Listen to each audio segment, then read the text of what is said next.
哎呦，Welcome back to my channel，王的 Sport Show 王颖和。在刚刚结束的比赛当中呢，步行者以125比108成功击败了尼克斯，正式与雷霆会师2024至2025赛季的 NBA 总决赛。在本场比赛当中呢的结尾呢，西亚卡姆最终获得了东决的 MVP。我个人的观点呢，我觉得实至名归。西亚卡姆在本场比赛当中呢是18中10，三分球5中3，独得31分，甚至还有3个盖帽，1个抢断，就是覆盖全场的防守。我知道很多人他会质疑，怎么不是哈利伯顿啊？我们想，如果哈利伯顿吧，他有2场比赛他是完全隐身的，上一场比赛更是7中2，拉胯的无比。要是哈利伯顿他那2场比赛发挥好，或者说那2场比赛也是得分在20以上的话，那给哈利的话，我觉得也合理。我们也可以这样想，如果这支步行者没有哈利，他会赢吗？对吧？不是，我们可以这样想，如果这支步行者他没有西亚卡姆，他会赢吗？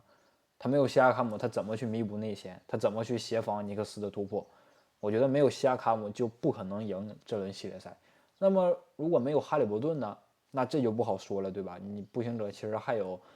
其他的控球后卫呢。但是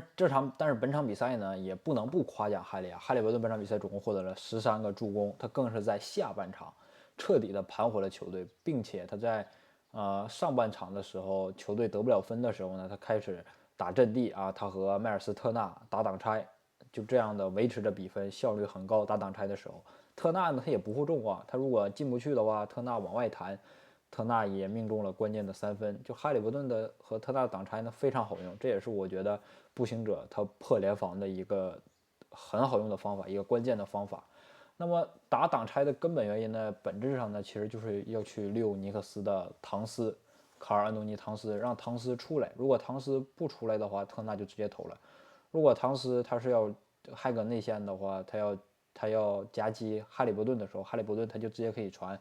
侧翼啊或者外线，直接就空位3分了。本场比赛步行者也很准啊。在本场比赛当中呢，我还觉得最重要的取胜的关键的回合呢，也就是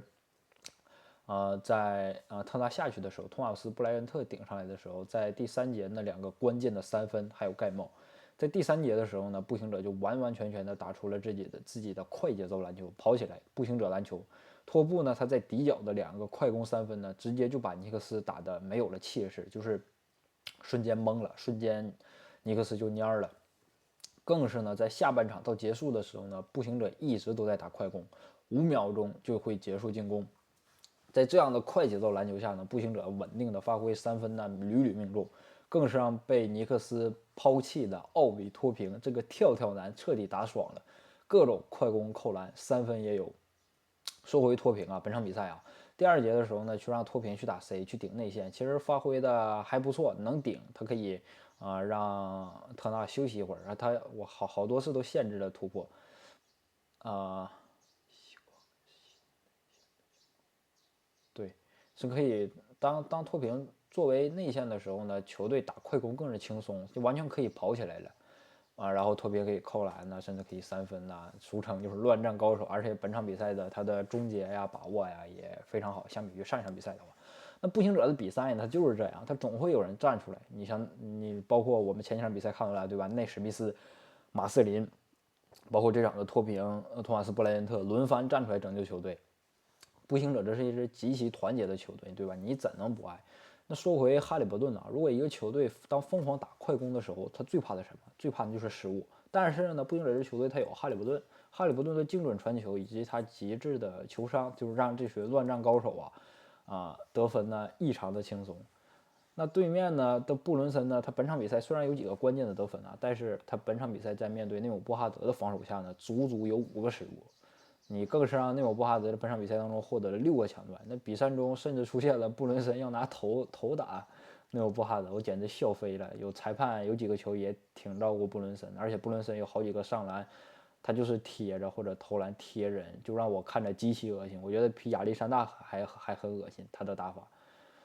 那你像内姆布哈德呢？他本场比赛呢还有足足有8个助攻。你想哈利伯顿13个，他8个。你想你雷霆不是你对于雷霆总决赛雷霆你怎么防守？有2个这种传球非常好的控卫的话，我想请问是吧？当比赛呢，他一旦进入了步行者的节奏呢，那就是无敌。你快攻打起来的时候呢，那哈利伯顿他要突破的时候，他就吸引夹击，他吸引夹击，他可以传球，那或者说当他可以内线补过来，他可以抛投，他分球的时候，他或者分球啊，他自己也能打进，他抛投自己也能进，然后上来也能进，他给队友做的球呢也极为舒服，队友也能打进。那下半场我觉得简直就是步行者的一个表演秀。你当步行者快攻的时候，尼克斯的内线就是唐斯和米切尔罗宾逊呢，他根本就跟不上回防，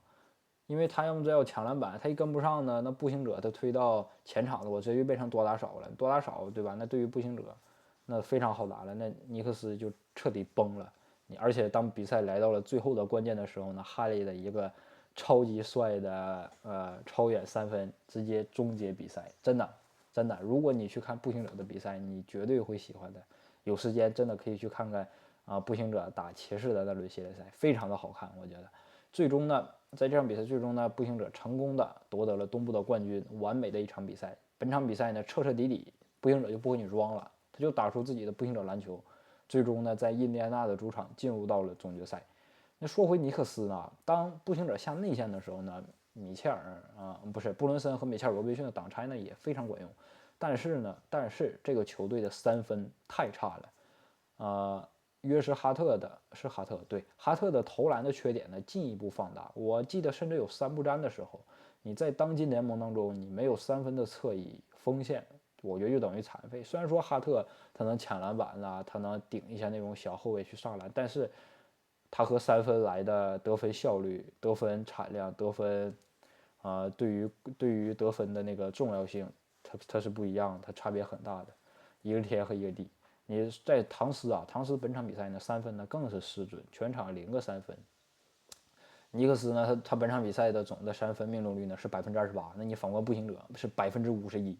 当然，你也可以说在本场比赛当中，步行者有点太准了，而且他们所有人都有3分，而且命中率都很高。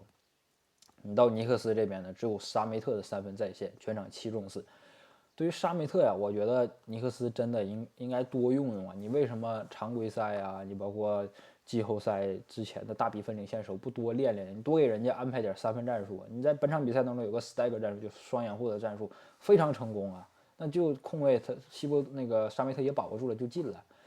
就这也是给西伯杜一个警告，你下赛季你真的要多多的去实验替补，去适应这种季后赛的节奏。你要不然到季后赛的时候，你使用主力，你到主力，你想跟步行者这种快节奏打的话，你根本就跑不动。到后面的话，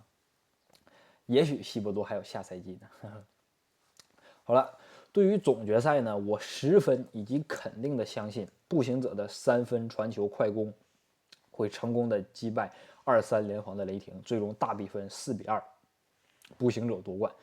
到时候我们要看看啊，是新科 MVP 亚历山大还是第一控卫哈利伯顿最终会捧起奥布莱恩冠军杯。